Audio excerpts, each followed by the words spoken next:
मानगोनां रन्जन दैमारिनि सायाव गोबां गेदेर खौरां फैदों आसाम केबिनेट मिनिस्टार बर' इउ.जि. ब्रह्म सारनिफ्राय। आं खौरांखौ होनो थांगासिनो दं। बिनि सिगां बोराय बुरै जायोब्ला जों बिमा बिफाखौ गोबां बायदिसिना खायफाना नाया माया बिदि जानायखौ नुनो मोनो। दा बेफोरखौ थांखि लानानै जोंहा मा बुंदों मानगोनां अमर सिंह ब्रह्म सारा, नोंथांमोना नायजोबग्रो, साफ्रोमबो फिसाफोरनि थाखाय गोनांथार बियो। आरो सोरबाफोर बोराय बुरै जानानै फिसाफोरजों नायजायाखैबा बिसोरनि थाखाय मा बेबस्था लानो नागिरदों बेबायदि थ' उफाय गैया। दा नै जोंनाबो बिमा बिफा दङ, आंनाबो आं सिंगोल सान, बेखायनो गोबां नाजानाय दङ दायो। माने जायखि जेखि सान आंथ' नायनांगोन, बेखायनो आं नै दाबाव दंफैयो लासै लासै माबा मोनसे बिल्ड आप खालामलांनो। थ' अमर सिंह सारा मा बुंदों बेखौ नायग्रो। थ' जोंनि इउटिउबार बिथांमोनखौ आङो नमस्कार खालामबाय। दा दिनै मोनसे फोसावनांगौ बाथ्रा दं हिसाबै नोंथांमोनखौ लेंहरनाय जादों जे जोंनि अल बड' सिनियर सिटिजेन्स फराम 2022 30 सेप्तेम्बराव जों दादों। दा बे सेन्ट्रेल कमिटिनि आं जेनेरेल सेक्रेटारि श्री अमर सिंह ब्रह्म आरो सेक्रेटारि बिथां प्रसन्नलाल नार्जारि आंजों दं। जे जोंनि अल बड' सिनियर सिटिजेन्स फराम दुलाराय बर' नोगोरारि बैसोगोरा नोगोरारि आफाद सेन्ट्रेल कमिटिया फैगौ 1 अक्ट'बराव गसाइगाव हाब्रुबिलनि कमिउनिटि हलाव सानसेनि गाजा गोमजा हाबाफारि लानानै 1 अक्ट'बर इन्टारनेशनेल डे अफ ओल्डार पार्सनखौ जोङो फालिनो थांगासिनो दङ। 1 अक्ट'बराव इन्टारनेशनेल डे अफ ओल्डार पार्सनखौ फालिनो जोङो माने थांखि लाबाय अलमस्ट। बेनि थाखाय जोंहा बेखौ मावफुंसारनो थाखाय रिसेपसन कमिटिबो दानानै होबाय आरो रिसेपसन कमिटिया फुरा दमै दा खामानि मावगासिनो दङ। बे इन्टारनेशनेल डे अफ ओल्डार पार्सनखौ फुंनि 8:30निफ्राय जोंनि दुलाराय बर' बैसोगोरा नोगोरारि आफादनि फ्लेगखौ थिखांगोन डक्टर मंगल सिंह हाज'वारि सारा 8:30आव। बेनि उनावहाय जोङो माने सोरगोआरि डक्टर असिन्तर बसुमतारी बिथांनि मुसुखायाव जोङो बिबार बावगोन। बेबादिनो गोबां हाबाफारिनि गेजेरजों सानसेनि हाबाफारि जोङो लादों। फुंनि 8:30निफ्राय 5:30आवसो जोबगोन।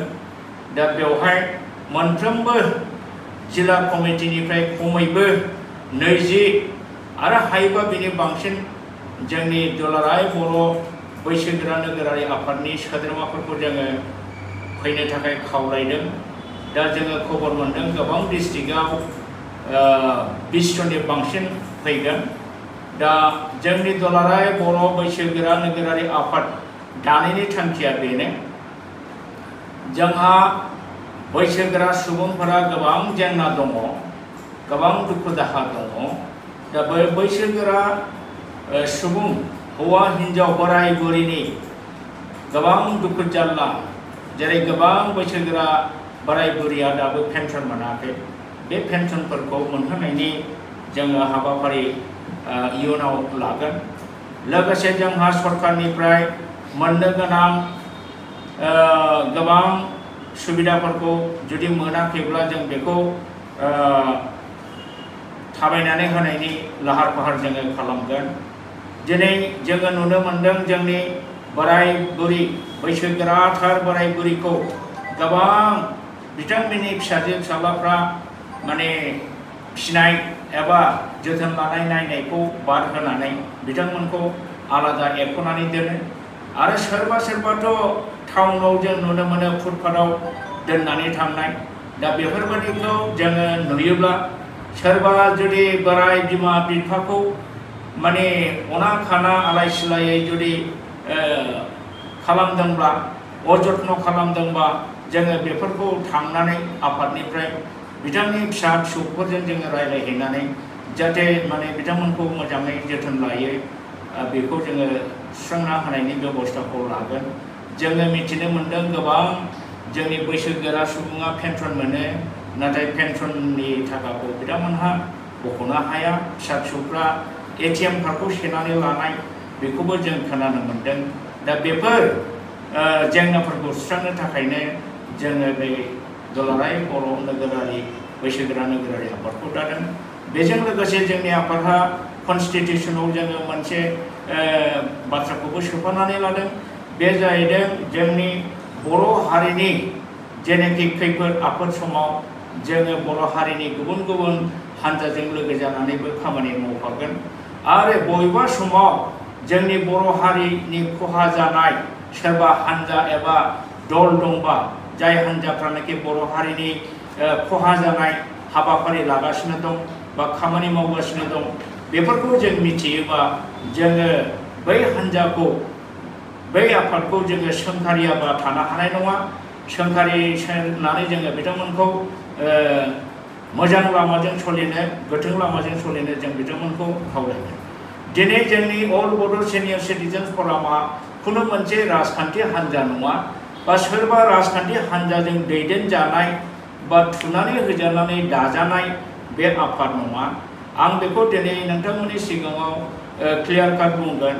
जोंनि बे अल बड' सिनियर सिटिजेन्स फराम एबा दुलाराय बर' बैसोगोरा नोगोरारि आफादाव जिखुनु राजनिति हानजानि सापर्टार एबा सोद्रोमाया बेखौ बाहाय बाहागो लानो हागोन, मेम्बारशिप लानो हागोन, जोंहा खुनु बादा गैया।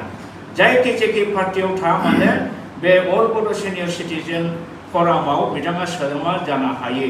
बियो BJP-आवनो जा, बियो कंग्रेसआवनो जा, बियो BPF-आवनो जा, बियो UPPL-आवनो जा बा जिखुनु हानजानि मानसि जा मानो जोङो बिथांमोनखौ खुनु बादा होआ।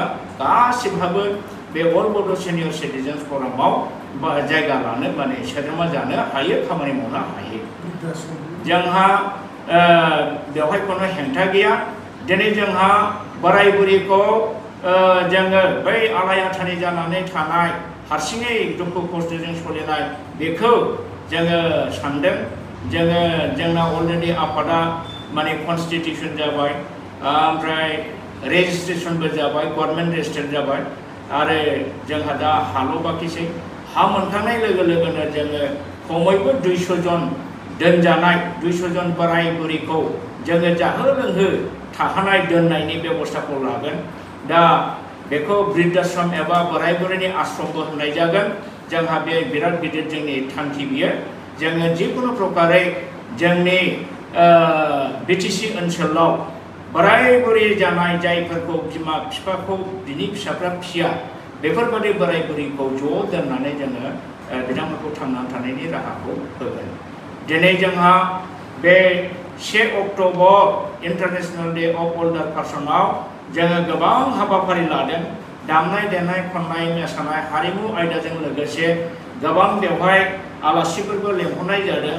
जोङो गाहाय आलासि हिसाबै लेंहरदों गसाइगावनिनो डक्टर कामेश्वर ब्रह्म जानि बारग' बर' साहित्य सभानि प्रेसिडेन्ट चिफ गेस्ट हिसाबै बिथांखौ लेंहरनाय जादों आरो एपइन्टेड स्पिकार हिसाबै श्रीमती हिराबाई नार्जारी जे गसाइगाव गार्ल्स हाई स्कुलनि गाहाय फोरोंगिरिमोन रिटायार्ड जाबाय बिथांखौ एपइन्टेड स्पिकार हिसाबै लेंहरदों आरो नीलिमा बसुमतारी बिथाङाबो रिटायार्ड टिचार आरो बर' थुनलाइ आफाद एबा बर' साहित्य सभानि बिथाङा भाइस प्रेसिडेन्ट बेखौ जोंनि दिहुननो गोनां बै दिनखालि अपेन खालामनो गोनां बेखेवनो गोनां बिसम्बि खाम मेगाजिन बेलासिनि रेगा बेखौ जोङो बेखेवहोनो बेखेवगिरि हिसाबै लेंहरदों आरो माननि आलासि हिसाबै जनकलाल मुस्रि जनकलाल बसुमतारी रिटायार्ड IRS बिथांखौ माननि आलासि हिसाबै लेंहरदों आरो जोङो लेंहरदों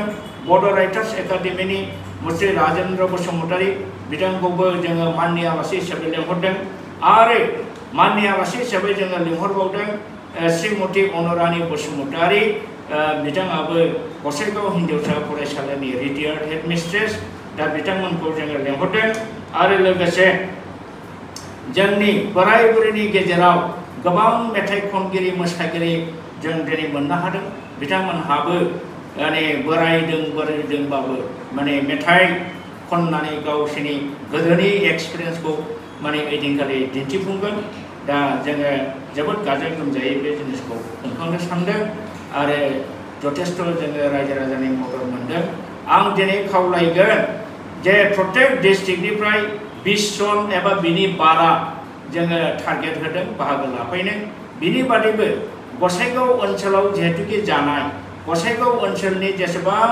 बैसोगोरा जोंनि सोद्रोमाफोर दङ बिथांमोन दङ गासिबो बैसोगोरा बिथांमोनखौ गसाइगावनिखौ अन्तत खाथिनिखौ बेवहाय माने 20 जन डेलिगेटजों खोथा गैया जेसे हागौ एसे बिथांमोना नुजाफैनो हागोन आरो बिथांमोननि जानाय लोंनायनि थाखाय जोंनि रिसेपसन कमिटि एबा बानजाय आफादा अलरेडि लाहार फाहार साखाफारा जानानै दङ दा बेनिखायनो दिनै बे प्रेस मिटनि दारै आङो बेखौनो फोसावनाय जादों जे जोंनि बे 1 अक्ट'बर 1 अक्ट'बर 2024 नि बे international day of older person फालिनायाव बयखौबो जोंनि बर' रायजो राजा बिथांमोनखौ लैहोर लैहोर फैनानै बाहागो लाफैनो थाखाय आङो खावलायबाय आरो बेखौनो बुंनानै जोंनि बे हाबाफारिया जाहाथे बे दिनखालि मोजाङै मोजां जाफुंलाङो जोंनि साफ्रोमबो मावथि बिथांमोनहा जेबो खैफोद गैयालासेनो जाहाथे